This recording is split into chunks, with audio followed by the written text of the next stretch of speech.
brought to you by V-Guard, co-powered by Sensodyne O Bhimal বলো কথা কেশরী। Associate sponsor UltraTech cement. মন্ত্র বন্টন নিয়ে শরিকি দাবি মেটাতে চূড়ান্ত তৎপরতা শুরু বিজেপির শীর্ষ নেতৃত্বের। জেপি নাড্ডার বাড়িতে বিজেপির উচ্চ পর্যায়ের বৈঠকের সম্ভাবনা রয়েছে। ঠিক কী খবর পাওয়া যাচ্ছে জানবো আমাদের প্রতিনিধি জ্যোতির্ময় কর্মকারের কাছ থেকে। জ্যোতির্ময়, দেখো, সম্ভাবনা নয়, এই মুহূর্তে বৈঠক চলছে। এই মুহূর্তে জেপি নাড্ডার বাসভবনে রয়েছেন কেন্দ্রীয় স্বরাষ্ট্রমন্ত্রী অমিত শাহ, রয়েছেন প্রাক্তন প্রতিরক্ষা মন্ত্রী রাজনাথ সিং এবং আরো কয়েকজন বিজেপির সিনিয়র নেতা। গতকাল স্বয়ং নরেন্দ্র মোদী তিনি রাজনাথ সিং, অমিত শাহ এবং জেপি নাড্ডাকে দায়িত্ব দিয়েছেন শরিকদের সঙ্গে কথা বলতে। যে কথা আমরা সকাল থেকে জানাচ্ছি যে চন্দ্রবাবু নাইডু এবং নীতিশ কুমার সরকারের প্রথম সারির একাধিক মন্ত্রকের দাবি জানিয়েছে।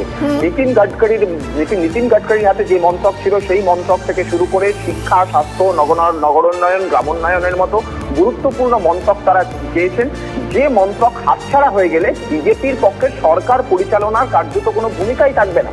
সব থেকে বড় কথা, স্পিকারের পদের মতো গুরুত্বপূর্ণ পদ চাইছে বিজেপি।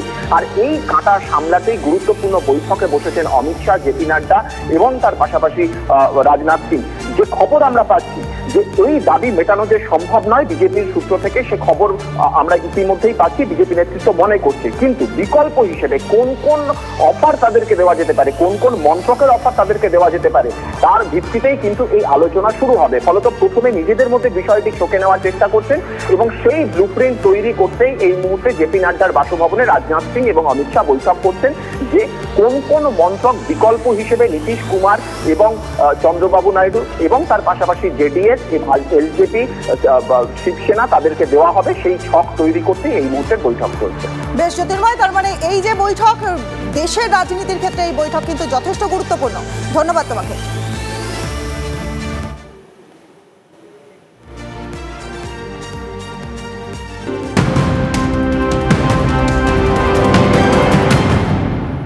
নজর রাখবো এই মুহূর্তে সবচেয়ে বড় খবরে। 8ই জুন প্রধানমন্ত্রী হিসাবে শপথ নিতে পারেন নরেন্দ্র মোদী।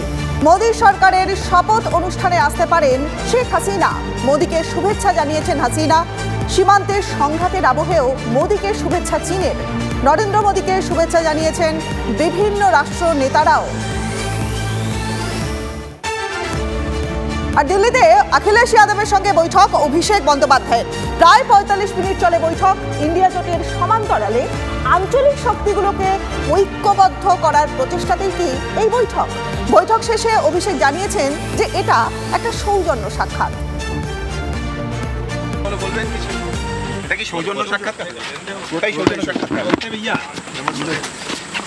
গত 5 বছর ধরে যে ছবি আমরা দেখেছি যে বরাবরই তৃণমূল কংগ্রেস তারা কংগ্রেসের নেতৃত্বকে অস্বীকার করেছে।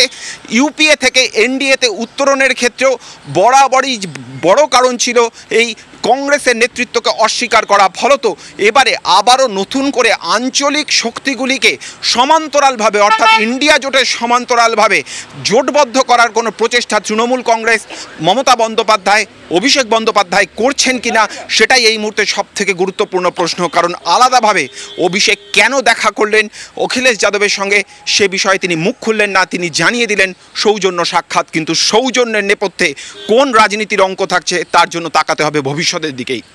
নয়াদিল্লি থেকে ক্যামেরায় সিপিএস নাথের সঙ্গে জ্যোতির্ময় কর্মকার, TV9 Bangla. brought to you by V-Guard, co-powered by Sensodyne O Bhimal বলো কথা কেশরী। Associate sponsor UltraTech cement.